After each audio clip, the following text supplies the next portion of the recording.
বৃষ্টি হলে তোমাদের কথা মনে পড়ে, বৃষ্টি না হলেও তোমাদের কথা মনে পড়ে।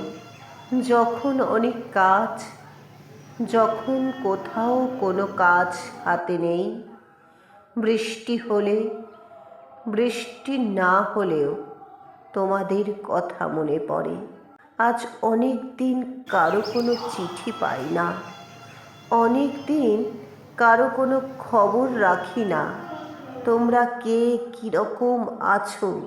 তোমাদের পাড়ার ডাকঘরে খাম পোস্টকার্ড এখন কি খুব অকুলান, নাকি তোমরা সকলেই ডাকঘরের রাস্তা ভুলে গিয়ে, ঠিকানা হারিয়ে এখন যে যার ঘরে বসে বসে ভাবো সেই লোকটা এতদিনে সত্যি হারালো?